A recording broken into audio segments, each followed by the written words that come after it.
Hey, Gabriel, like, Hey, Gaybros Jose. where are we today? I'm in San Francisco. Where are you?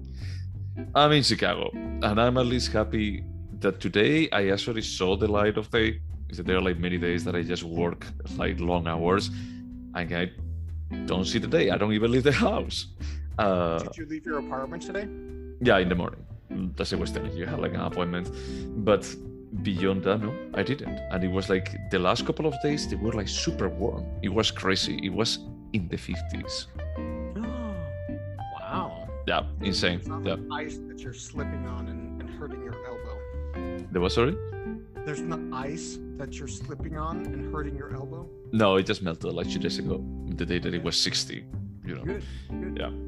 But no, today was like just 30 or something. I just went back to be like a bit on the cold side, let's just say. So my prayers for the polar vortex have not been answered. No, and we are in March, so honestly, I don't think that is going to happen. Okay. All right. So sorry, man. Next year. No, maybe this year. You had to come. Maybe that's like what triggers it. Fair enough. But in any case, besides like the weather, I like that we are almost like just British middle-aged women that we just talk about the weather nowadays all the time. It's like it's one topic of conversation. What did we watch today? So this was your pick, and it was a surprising pick. You chose a Silver Linings Playbook, or the Silver Linings Playbook. Silver Linings Playbook. But is it or the? Either. It's neither. Nothing. It's just Silver Linings Playbook. Okay, that's what we watched from 2012. Mm-hmm. Yeah. By David O. Russell, no? yes, David O. Russell. Yeah. Who directed many great films. Yeah. Like I Heart Huckabees or Joy. Russell, Three Kings, The Fighter, Joy. Well, Joy wasn't great. No, it wasn't. And it was a pity to Joy, but we can talk about it later. The reason why I actually picked this movie is because I was mentioning about like the worst person in the world that I felt a bit scammed by the trailer because it looks like it's going to be a romantic comedy. Everything points that it's a romantic comedy, and then when you watch it, it's like, no, this is a drama. It's not. It has like some romantic aspects. You can just call it like a love story, but it's drama. And that made me think about like, are there like good romantic comedies? And every single time that I think about that, I always go back to Silver Linings Playbook was better than I anticipated. So wait, would you classify this film as a romantic comedy? Is it a comedy? I'm not passing judgment. I'm just No.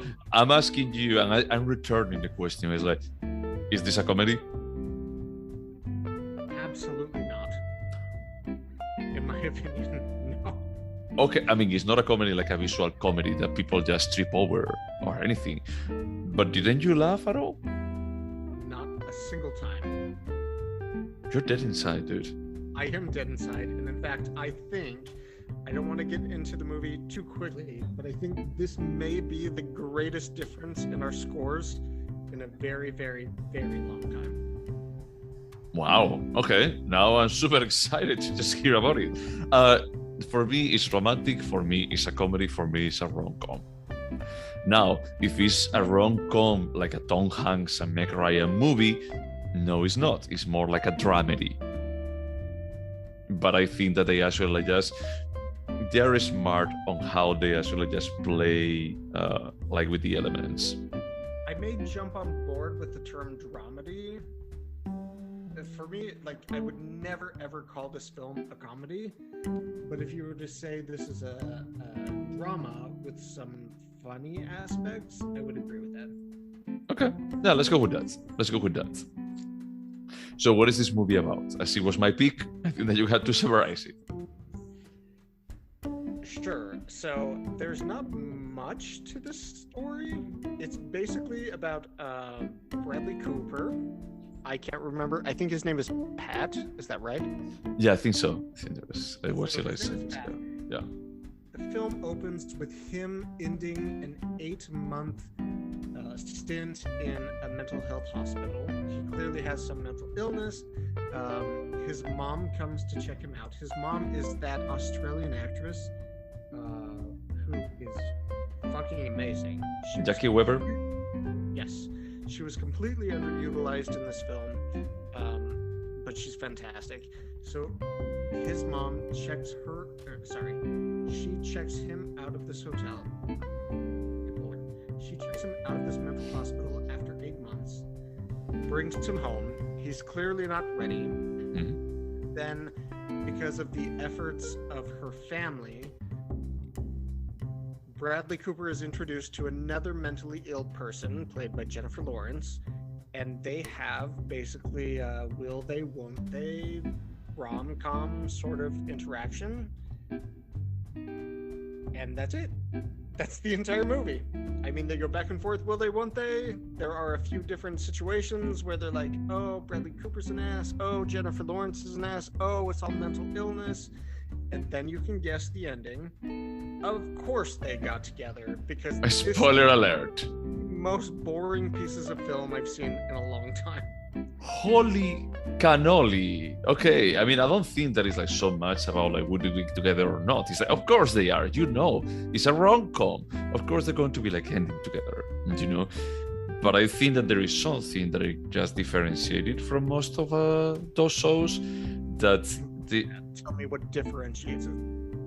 that they are, both of them, everyone actually is like broken characters. In what way? How are they broken? All of them, they're like completely dysfunctional, and they're like just ignoring how broken they are. Agreed, but I would argue that the script makes them broken because they're mentally ill. Oh yeah, they're mentally ill. That's what I mean. And it's like, it's the interesting thing that I was thinking is that they're making like this kind of comedy with them, but at the same time it's weird because they actually are dealing with bipolar disorder, like some of them, and with the OCD and many other things, and they just laugh it off, then just continue their lives. It reminds me a bit of as a rom-com to As Good As It Gets, Jack Nicholson and Helen Hunt. Oh no, Helen Hunt. Yes. Yeah, Helen Hunt. Oh yeah, that's right. Yeah. And I remember like liking that movie quite a bit. And also like Jack Nicholson was like just playing a completely schizophrenic character on the movie. But he is in real life. I mean, that's the reason why he does it so well in movies, you know, because he just plays himself. But it reminded me a bit more about like how love can make you a better person. I found this film so ridiculously simplified and insultingly stupid. I can't even tell you.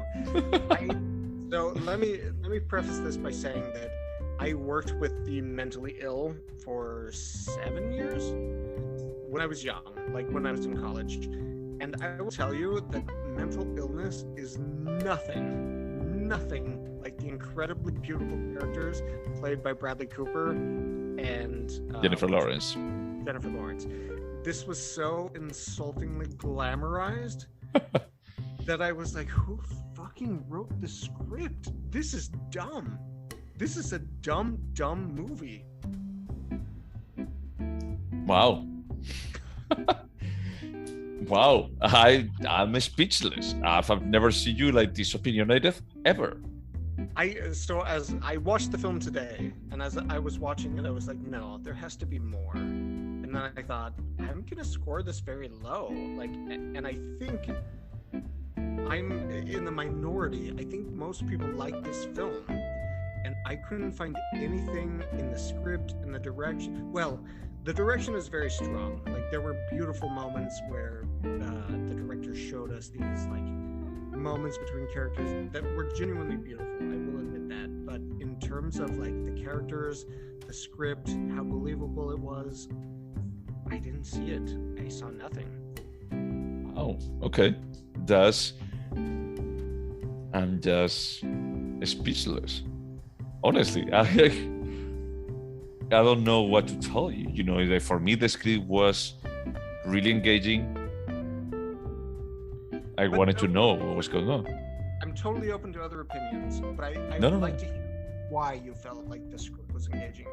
What did you find that was compelling about the characters, their mental illness, their family relationships? Explain to me what I should have seen here that I didn't, because I didn't see it. I mean, I just think like the idea that is true that maybe say I haven't like just commingle, with people like just suffering from mental disorder in the same way that you have.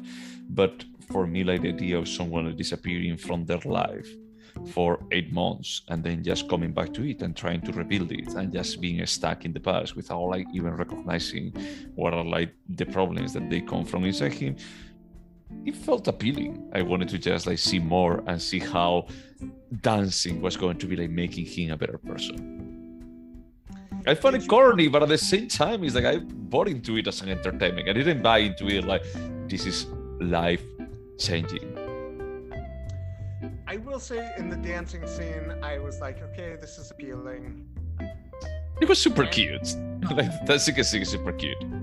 But at the same time, if you've worked with the mentally ill, you know that would never happen. That is not reality. There's nothing reflected here that is based on any sort of realism. Wait a second. I mean, these people, they are not like terminal, like mental ill people, Yeah.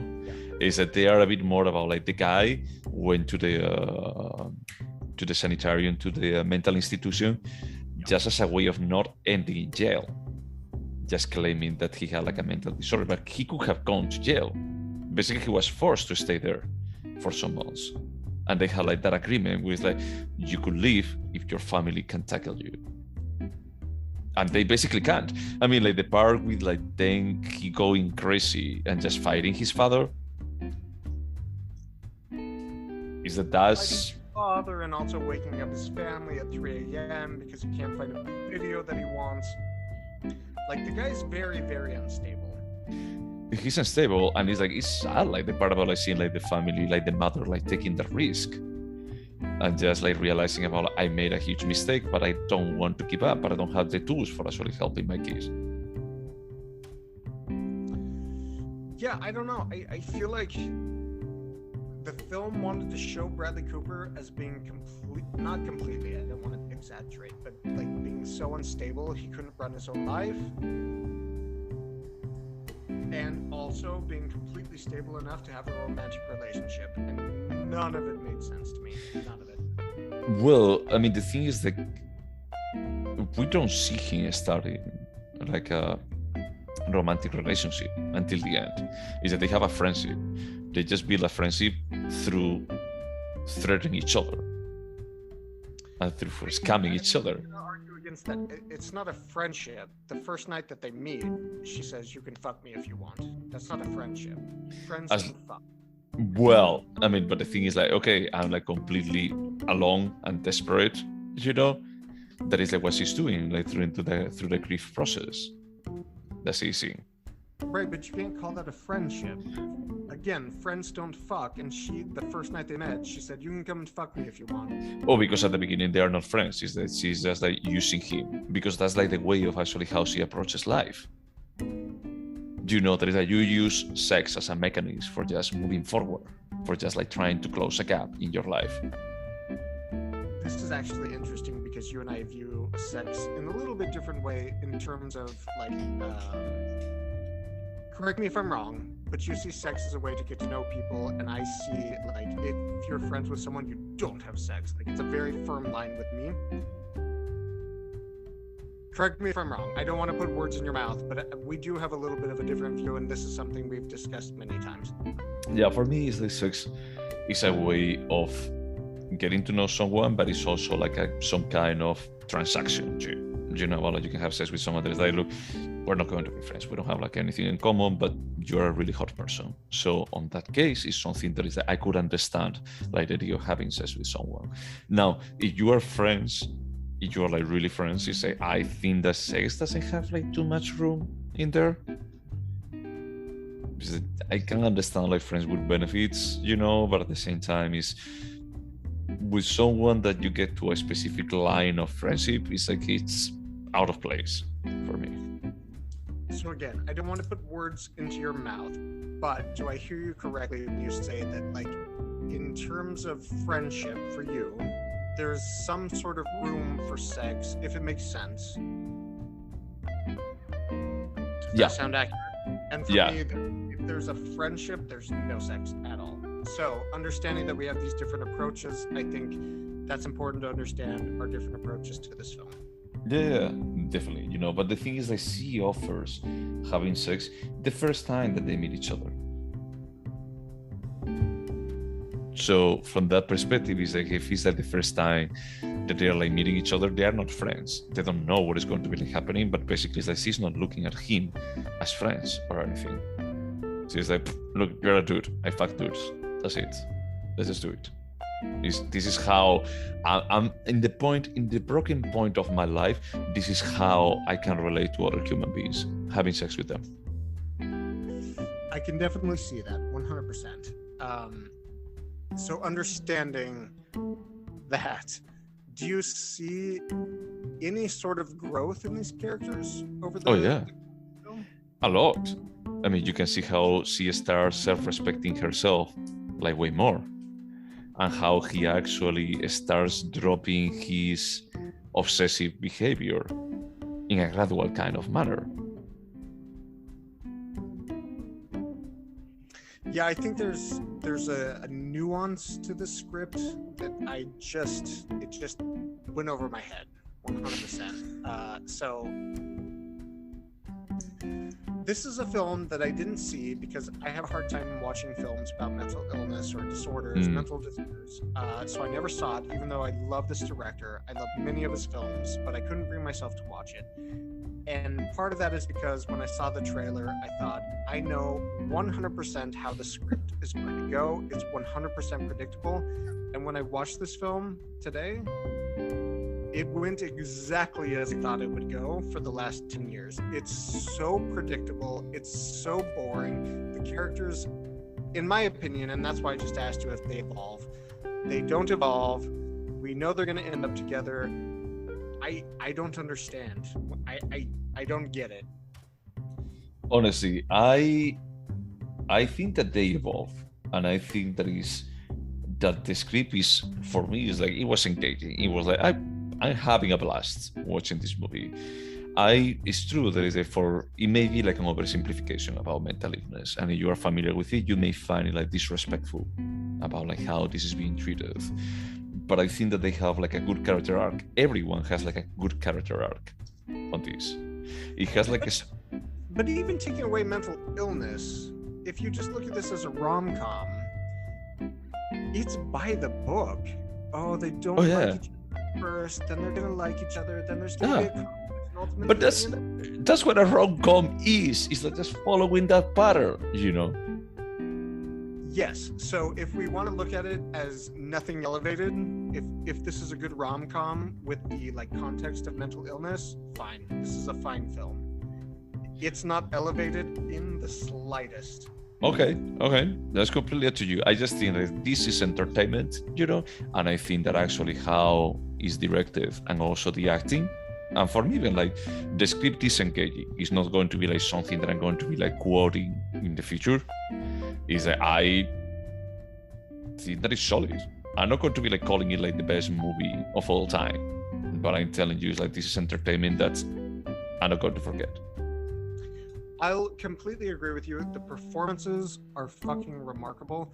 I wasn't that impressed with Bradley Cooper. Jennifer Lawrence is insane. Incredible. She's incredible. And the direction, you can absolutely see that this is way beyond like your standard rom-com fare. Yeah. I get that. I agree 100%. Yeah. But I mean, I don't think that there is anything bad for just doing something on a specific genre. And, you know, like using like the tropes of the genre, as long as you do it like properly. It's like, it's true, it's not going to be elevated, it's not going to be like reinventing the genre.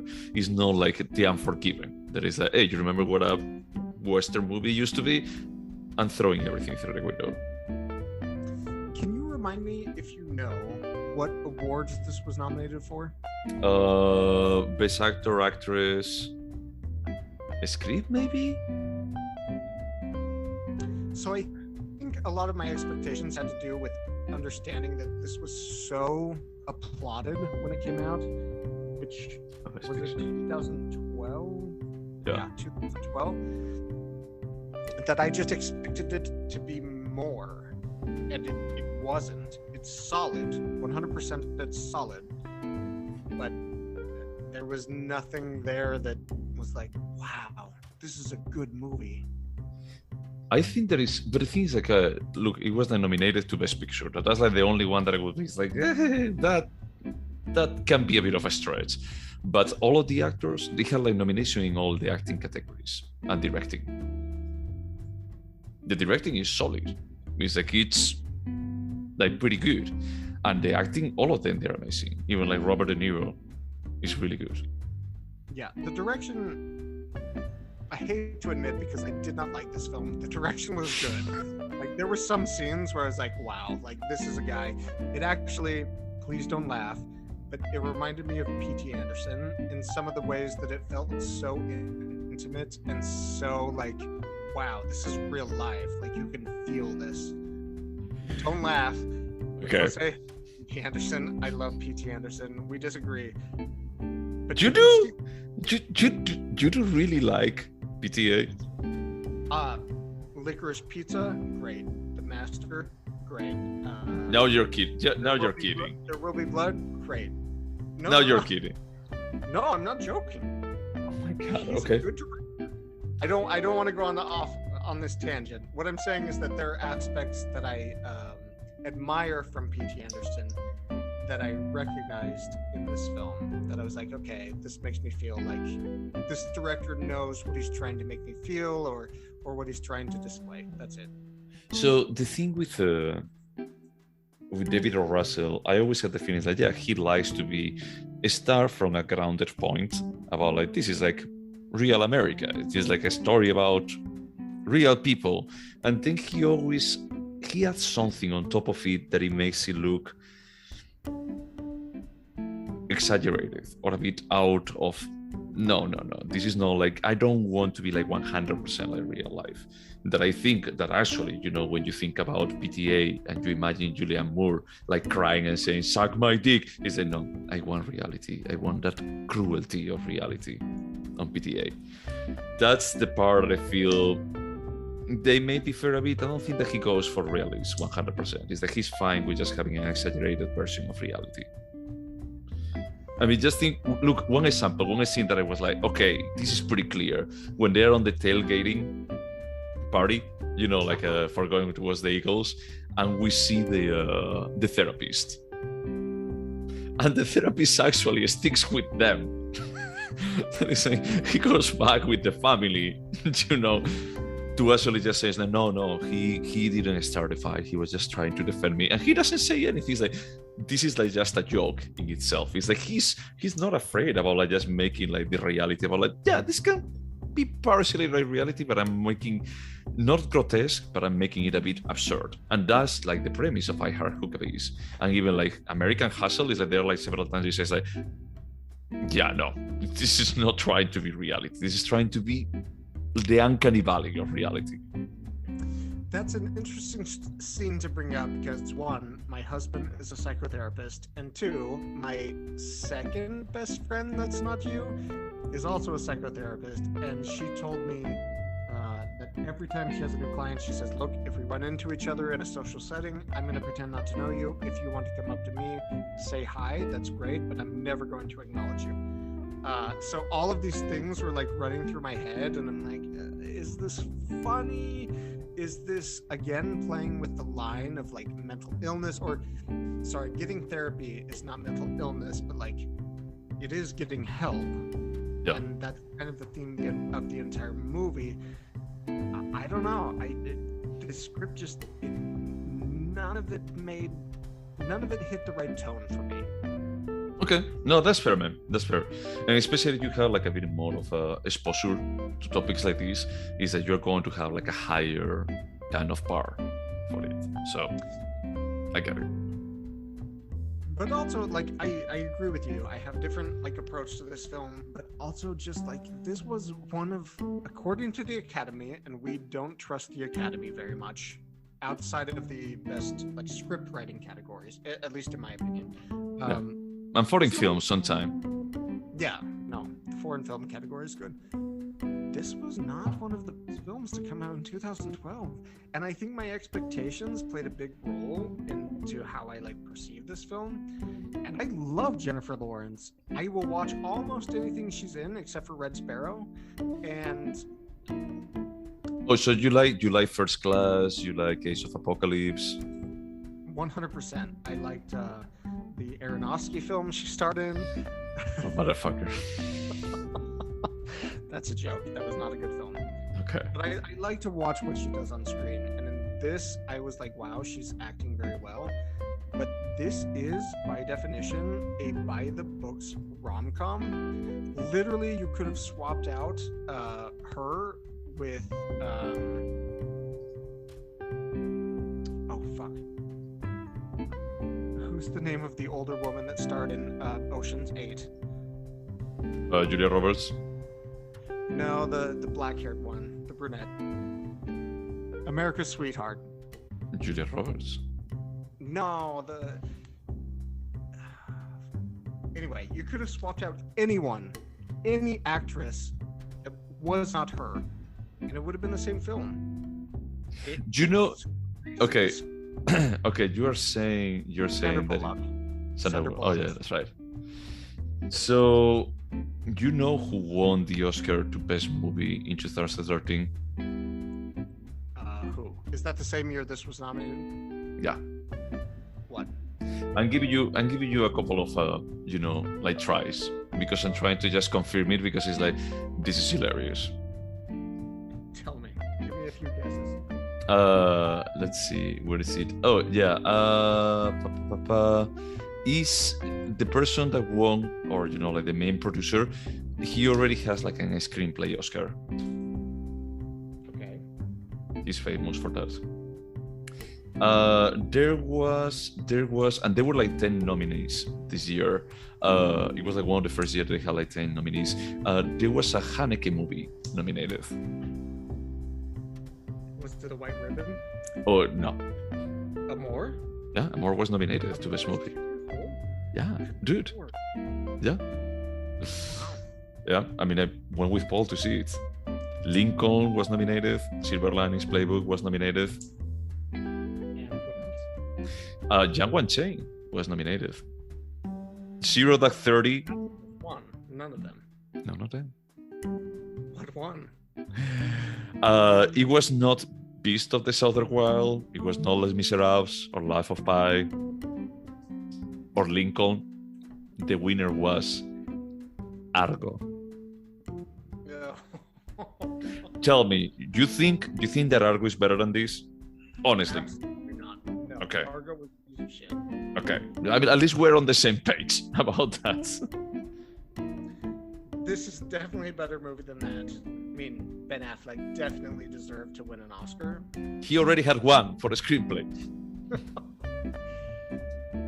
No, but I mean, well, Beast of the Southern Wilds, that was good. Jiang Wan-cheng is not the best. By Tarantino. You didn't? No. I mean, it was fine, but like compared to Pulp Fiction, no, give me Pulp Fiction. Well, yeah. God, Jessica Chastain was nominated to Best Actress for 0 Dark 30. Well, she's been nominated like 5 times because she's one of the best actresses of our generation. I think that it's just by default. Is that they have like a good, like 5 nominees. Like just throw a bimbo in there. Like we have to nominate a redhead. Who should we nominate? Diversity.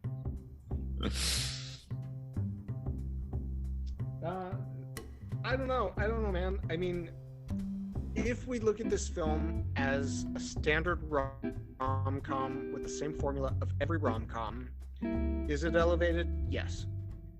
If we look at it compared to like other films, good films, is it elevated? Absolutely not.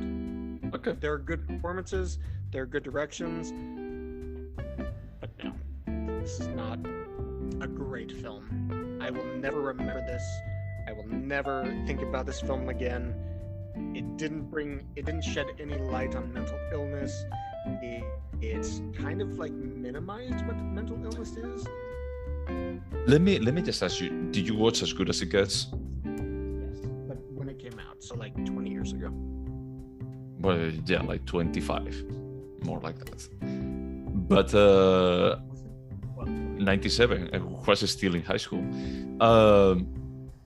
And it actually is in Netflix. But that's another rom-com. And it's like the main character has a mental illness, you know? He has OCD, yes, if I remember correctly. But would you say, from what you remember, if this is a better or a worse movie? So I remember renting As Good as It Gets on VHS in the 90s. So let's take that into consideration. From what I remember, As Good as It Gets is way better. Way better? Okay. Adding it to the list to watch. As Good as It Gets. And I can tell you, I went twice to the cinema to watch this. Because of the first time I liked it so much that then I went back with friends and they fell asleep. So let's say, just being conservative, that if that came out in 97, I rented it on VHS in 98, I would have been 14. How old were you? 17. Okay, so we were both like basically finishing high school. Yep. Yeah. Well, I mean, you were at the beginning of high school, but sure, we were finishing high school. From the beginning, that is like, we're already ongoing here. So I'm surprised about that. Now I really want to watch it again because I had the feeling that if you are like complaining about like this is by the book, like rom-com, As Good as It Gets, it's like it feels like a Marvel movie nowadays. It feels like this is a formula. Well, now I'm super interested in watching it because, yeah, no, I have no tolerance for this movie.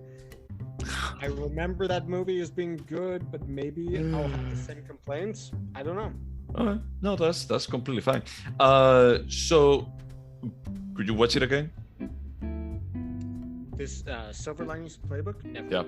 Never. I would never watch it again. For me, yes. Yes, I will. I'm not tomorrow, you know, but it's definitely, if it's like playing on the TV, probably I'm going to be like watching it. Okay.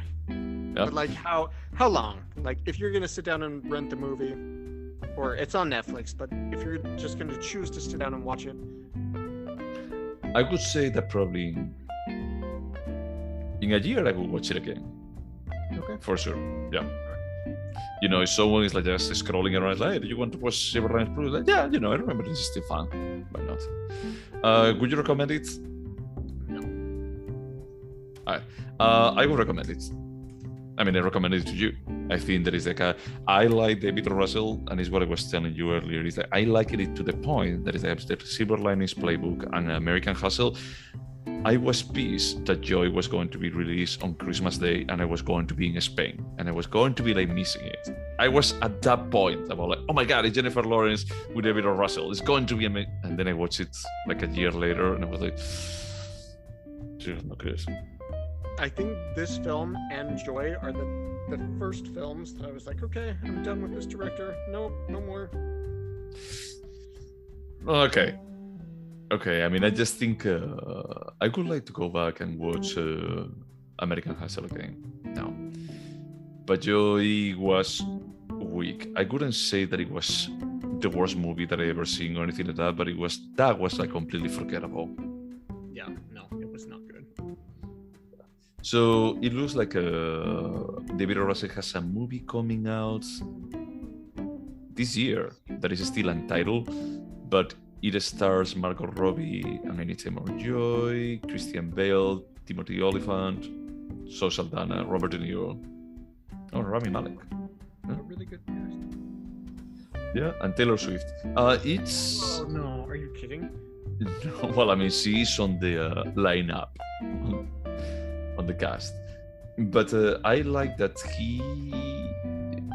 it looks like he attracts like really good talent, you know, because I heard Huckabee is also like a really good like selection of people, let's say. I agree. He attracts very good talent.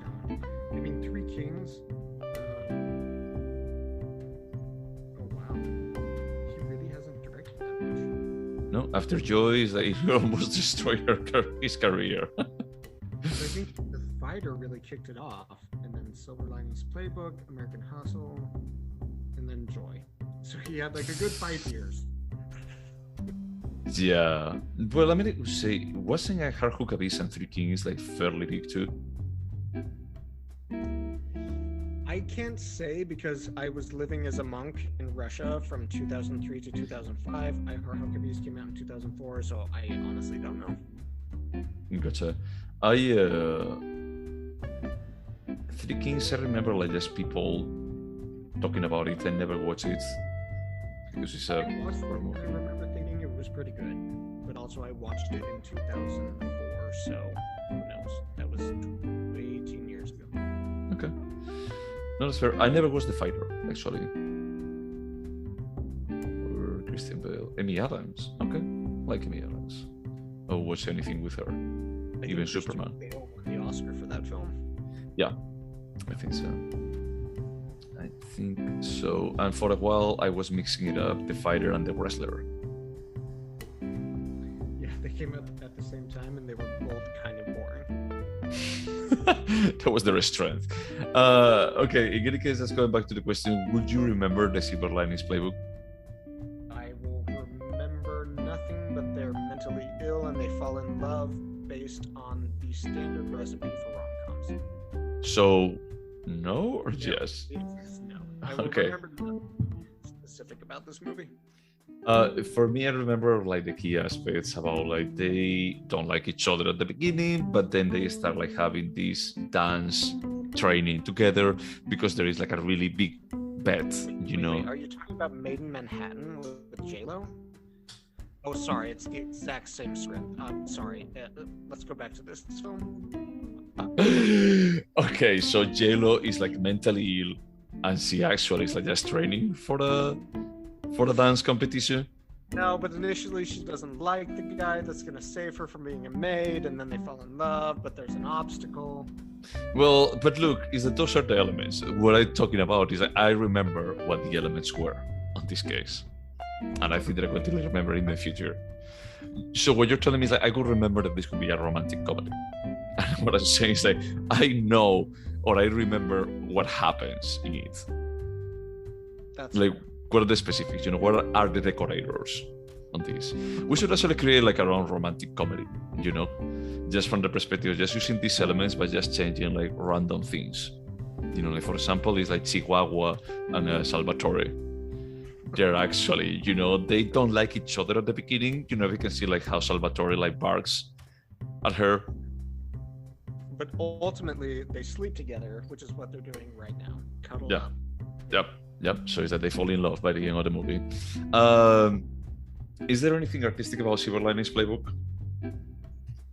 I will say that, again, I didn't like this film when I was watching it, but I could see the strength of the direction. Like, the guy knows what he's doing. So I'm going to say yes. So even, like, with a script that I didn't like, the direction was super strong. So yes, the direction.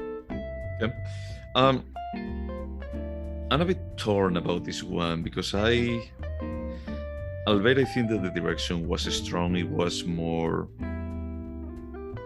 I don't know, it's not like the kind of thing that I'm going to read that just like, wow, if I have to do like a list of 100 artistic movies, you know, I'm going to be like putting this here. I just felt like, sure, yeah, it's strong.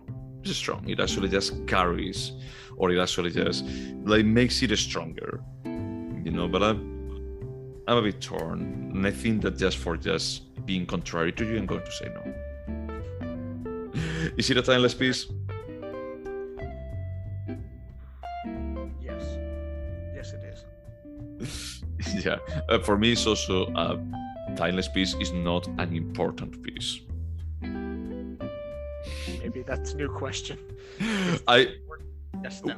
Yeah, but it's like this. I always think it from that perspective. Is like I'm going to be like getting the same value of this movie like 10 years ago as I'm going to be like getting it like 10 years in the future. It's the same. It doesn't matter what technology we have. It's just like people like trying to find their place after like just something bad that happened to them by rebuilding themselves. But but I don't think there is something that elevates anything or that is like interesting from an important part of it. Like people are going to be like, looking at this movie 100 years in the future and they're going to say like, those were the teens, the 2000 teens. Yeah. No one's going to be like caring much about that. Would you turn this into a TV show? Nope. I don't want to watch any more of this. Nothing.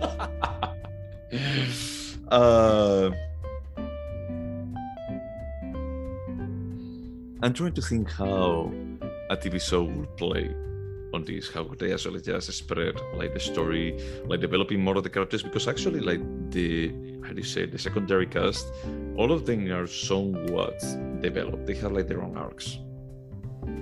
Yeah, and I would love to learn more about Bradley Cooper's mom. I fucking love that actress. She's incredible. If anybody listening to this has not seen Animal Kingdom, go fucking watch Animal Kingdom. It's incredible. She's married to Robert De Niro. Like, the secondary cast is incredible. It's so good.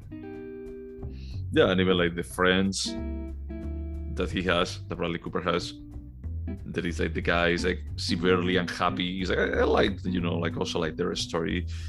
Or the brother, I would like to know more about the brother too. That is an asshole.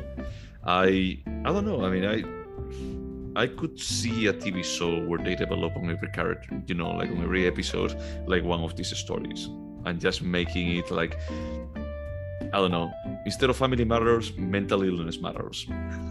But be honest, would you watch that show? If it's properly written and directed, yes. It could be entertaining. I mean, I had a good time watching this. I'm not judging. I'm just asking if you would really watch 10 episodes of Silver Linings Playbook. Of 30 minutes each? Yeah. I'm going to say an hour. This is on HBO. No, HBO also has like 30-minute shows. They do. Okay, they're not that common, you know, but they have like 30-minute shows. No, honestly, I think that I could watch it.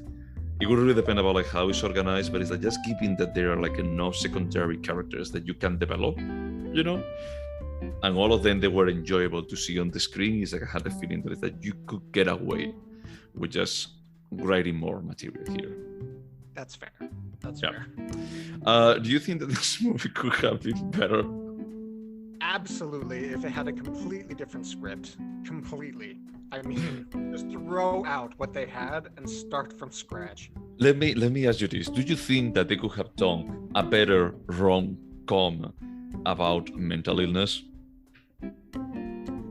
Yes, completely. I could have written a better script than this, and I'm not that talented. Okay, that's fair. For me, the answer is no. Honestly, is that I know that maybe there is like a more realistic way of actually depicting mental illness on the big screen and still making a rom-com. But honestly, as entertainment, I got like the bang that I was expecting for my buck. Okay. So, the what? No judgment. Okay. All right. So before we score, is there any movie that you want to check if I remember? I would love for you to tell me the plot of Velvet Buzzsaw. Holy shit, okay. I think that I remember this because it was with Gyllenhaal, and he was also, Toni Collette was there because she was like one of the she was like one of the gallery owners. So basically it's like Jack Gyllenhaal is an art critic, and he actually finds in his apartment one of his neighbors dies, and he stumbles into it and finds like such a disturbing art piece that he thinks that the world needs to see it. But that art piece is evil. Is that the guy was like just basically like painting crazy stuff that it was like just popping in his mind, and then like the pieces on the art, it actually moves, and they start like just coming out and killing people like Toni Collette. Do you remember the big like installation piece where you stick your arm in? I don't. And like Toni Collette sticks her arm in, and the piece rips her arm off. Oh yeah, that's super gory. Yeah. So I'm super impressed. I had forgotten many of the things you said, but you're completely right. Well done. Yeah, honestly, it's like I just felt peace because it's like, hey, look, this is from the director of Nightcrawler, I think. Yep. So aesthetically, Nightcrawler was amazing, and Jack Gyllenhaal does like a pretty good job. I think that Jack Gyllenhaal is like one of the best actors out there right now. That's true. Is that he has some kind of, characteristics to him that I found like charming. But this character was like completely different from what he played in Nightcrawler. Like completely different. This was like a bit more of a uncool, but you are a despicable human being. And the thing is that the movie I was expecting so much more, like with Jack Gyllenhaal, with this director that I don't remember the name, and Toni Collette, is that this has to be amazing. It has to. I agree. I'm impressed you remembered more than I did, but also this was the first wave of like Netflix original content where they weren't throwing a ton of money, so they got the talent, but not the acting talent, but not necessarily the script writing talent. I honestly don't agree, because this is like from 3 years ago, and it was when Netflix was on the peak of just throwing money at talent that they thought that they had like something to say. It's from the same year as The Irishman. It's like at that point they were like, we need to make amazing movies. It was 3 years ago. I did not. No. This is like at the peak. Is that we're going to be like just going with this. I didn't watch Roman J. Israel Esquire, but Velvet Buzzsaw, it was like just coming with the idea of, hey, we remember Nightcrawler, we all love Nightcrawler, we would love to have our own Nightcrawler. I was like, I was thinking this was much older than it is, and it's not. No, this was like one of those, for me, it was like the first sign of, the first sign. It was like there are many signs before, but it was a bit more that we cannot trust Netflix content at all. And we confirm it with Mank. Is like this was like a perfect example, is that it doesn't matter like the amount of money that you give. Is like you don't give it to the right projects, you're just generating garbage. It's like Netflix giving $500 million to Ryan Murphy. Yep, it's exactly that. And then doing Hollywood. Yep. Yeah, and do you remember the score that we gave? Or did you already check it? To Hollywood? No, to Velvet Buzzsaw. I would hope that I gave it just over a 5. Just a little bit over 5. Pretty good, a 5.5. For me, it was a 4.5, exactly for what I said. Is because I feel like this is like a sign of cinema dying. I feel like Netflix, you are killing cinema. I don't disagree, not at all. Yeah. But talking about scoring, should we score Silver Linings Playbook? I have my score already picked up. Don't check it out. So before we started recording, I thought I was going to give this a 3. Which is why I said this is probably going to be the biggest difference in our scoring. But based on our conversation, you're right. The performances are elevated. They're incredible. The direction, I think, is very good. I think it's the script that's super weak. So I'm going to give this an even 5 because it's a standard rom-com with kind of elements that are kind of good. And that's it. That's all. Okay. No, that's completely fair. So for me, it's a 7.5. That was like the score after I finished watching it. I was watching it with my boyfriend and I told him, he's like, I'm going to give it a 7.5. Well, I actually asked him, what is going to be your score? And he says, it's a 7.5. And I said, damn, that's also my score too. He liked it. The what? He liked it, John. Yeah. Good. We both liked it. Is that we had like a good time watching it, but we also agreed is that, hey, this is entertainment. And it doesn't try to do like anything else, It's like, I think that American Hustle or even I Heart Huckabees, they try to do more than this. I agree. They may succeed or not, but this is a bit more about like, hey, I know what rom-coms are about. I'm going to be like, just give it in my speed. It reminds me, and I know that you don't like this movie, but it reminded me in some kind of way about Shutter Island. That is like, hey, I know what a thriller is. What? Sorry. Shutter Island. Oh, yeah. Scorsese.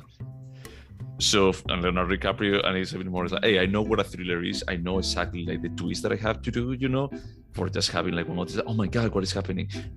And it's by the book, like 100% by the book. Is it bad because of that? I don't think so. I mean, he does a good job. He does, like, I always say, is that, hey, if I'm like a cinema maker and I'm starting my career, I will watch this movie and I just say that is that, hey, this is how you do a thriller by the manual. There is nothing that is like just adventurous or out there, trying to reinvent the genre. I just feel the same here. It's just entertaining. A romantic comedy doesn't have to do anything else more than being entertaining. Yeah, I would argue that Shutter Island is very much a similar film in that it has a recipe. It knows what it's going to do. There are extremely talented actors and strong direction, and that's it. Yep. And there's nothing wrong with that, So from my perspective, is hey, this is a movie that I will watch again. This is a movie that I will actually recommend to other people. There is nothing, from my perspective. I understand your perspective about like the mental illness, but from mine, it's like there is nothing inherently wrong about it, And from that perspective, I just feel is that this is a good movie. I know we're wrapping up, but I do want to go back to the question, would you recommend this to people?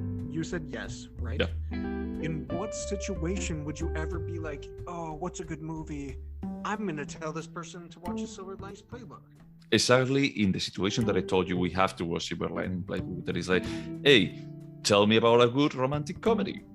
And I would be like with this one before, like when Harry Met Sally, for example. And I think if I had gone into watching this film in the context of this is a rom-com, don't expect too much, I would have had a different score. Because of the accolades it got, the awards, I expected something more. That's on me. That's fair. But let me just ask you something, because another movie that it got like a lot of accolades, it was Argo, that we were discussing a moment ago. And when I watched it, I had already just here, it's like, dude, this is like the worst pick for best movie since Crash. But I also watched Argo and thought it was shit, just like the Silver Linings Playbook. So it's not like That's fair. But it's like people know that it was like a romantic comedy. It's like I don't think that it's wrong to nominate to all of the acting, because all of the acting was impressive, But for example, in the case of Chicago had like a lot. I mean, it actually won best movie if I recall correctly. I think it did. Good Lord. Honestly, I like it because I like musicals, but it was like even when it won, it's like, seriously? Okay, I mean, I like this movie, but seriously? Almost like when La La Land won like best movie for 30 seconds, I was like, I really like it, but it's Moonlight is here.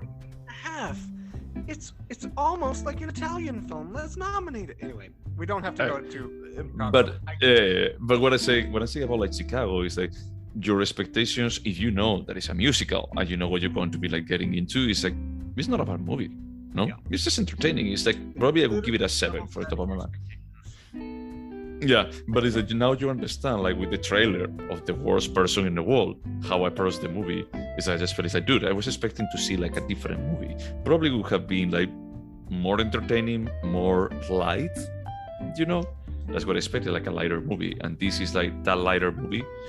But at the same time, I think that is really well made. If I think about like the acting and the entertainment value that I got, I think that I prefer Silver Linings Playbook to The Worst Person in the World. The acting is better, dude. The acting is better.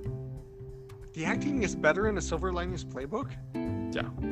We have to end this podcast right now. Because you had to watch Silver Linings Playbook again? I understand it, man. No, I understand what you're saying. I respect your opinion. I disagree, but I completely see what you're saying. They're very different films, and I think that a lot of my assumptions and expectations are coming into play here. Like it's very well, and the same for you. You expected something different with The Worst Person in the World, so you saw the film and it was different than you were expecting. That doesn't make the film better or worse, but it does have to do with like, hey, I just watched this 3-hour film. I thought I was getting something. Anyway, I get it. Well, I mean, what I mean is like, it took me like a moment to adapt. It's like, and I told you, it's like the first 2 chapters, I was like, okay, when is like the fun stuff going to happen? When are the jokes, and the back and forth going to start and blah, blah, blah. And it's like, it never did, because it was not supposed to be like a rom-com or even like that much of a romantic comedy. Like People in Love doesn't make a romantic comedy. And even like at the scene when everything gets frozen in the worst person in the world doesn't make it a romantic comedy. It's just out of place. And I had the luxury of, like, I knew the name of the film, I knew the director. My husband bought tickets and said we're going, and that's it. That's all I knew. You didn't watch the trailer? No, I didn't. I saw nothing. So I went into that film just experiencing it, and that doesn't make my perception better or worse than you, but yeah, like it changes when you expect something. Yeah. And I think that in this case, you were expecting a bit more. Is that, hey, this was nominated to all of these awards, and it had like such a buzz. Is that this is not only entertainment, this is like a elevated film, like Argo. 100%. Fuck you. But no, honestly, I mean, at least I appreciate like the conversation, it's like I didn't like think too much. I mean, I remember like just even talking with my friends, like, well, I mean, I like that they actually, you don't see too many movies where people have like a mental illness, but it's true that if the representation is not right, that makes hard. I think this film maybe kicked this off, but every show on Netflix is about like some brilliant who has autism now, and it's ignore Netflix. Ignore Netflix. What I'm saying is like just in a romantic comedy, like just putting like these broken characters, and just opening like talking so openly about like, yeah, my husband died, and then I started having sex with absolutely everyone that I find, or like Bradley Cooper. My plan, by the way, if my husband died. Okay. Well. Thanks for throwing me off completely. So I have one thing to ask you, because the next episode is the 150 episode. Fuck. I only realize now, and it's your pick. Do you still want to pick what you were thinking of picking? So honestly, before you and I start to record, we generally come to a consensus about what we're going to watch next. I mean, it's my pick or your pick, whatever. I had chosen Basic Instinct, but after this conversation and after looking at David Russell's IMDb page, I had changed that to I Heart Huckabees. Oh, no, you did not. Okay. I wanted to see another David Russell film because I like him for the most part. I do. I think he's a strong director. But if this is the 150th, I feel like we should go back and watch, like, I don't know, The Cabinet of Dr. Caligari. I don't never know how to say it. I don't know, something more important. What do you think? That's a good pick, honestly, because we're talking about because I actually think that we talk about thrillers and about like romantic comedies that they do it by the book, but it's that we don't talk about like when the book was written. And I think that I don't know how to say it now. The Cabinet of Dr. Cabinet Caligari. Caligari. Yes. I think you said it right. I always say it wrong. No, the Cabinet of the Dr. Caligari. It's funny because in Spain there used to be a band. That it was Gabinete Caligari. It was like just Cabinet Caligari. So we're gonna watch. I think this is our first silent film. Metropolis. Oh, yeah, Metropolis. Metropolis, and it was also. I think that it was like a special. It was the 100, actually. So this is very apt. Yeah, no, it is. The same way that the 50 was Donnie Darko. Oh dear God. To be fair, in episode 50, we never thought we'd make it to 150, so we didn't. Honestly, no. Not even an episode 50. Yeah, not even an episode 100. I thought I would do 150. I think that that's the magic of this, that is that we actually surprise ourselves about like our insistence. Yeah, we're still going. Yeah, is that we're at a point. I think that there was like another Gaybros podcast when we started, and relevance-wise, it was like just bigger than ours. At this point, is like we just have done like probably like 20 times like the number of episodes that it did. And technically, this will be our 151st episode since we lost. Yeah. Well, maybe we should do that. Like the episode 200 is like just actually completing. Okay, man. Anything else to say about the Silver Linings Playbook? Nope, that's it. Nope, that's all I've got. And apparently you don't have to wash your hands or wear masks anymore, so whatever. Yeah, I mean, just wash your hands with the masks nowadays. Use them. For something. Exactly. Okay, to everyone out there listening to us, thank you so much. Bye. Bye.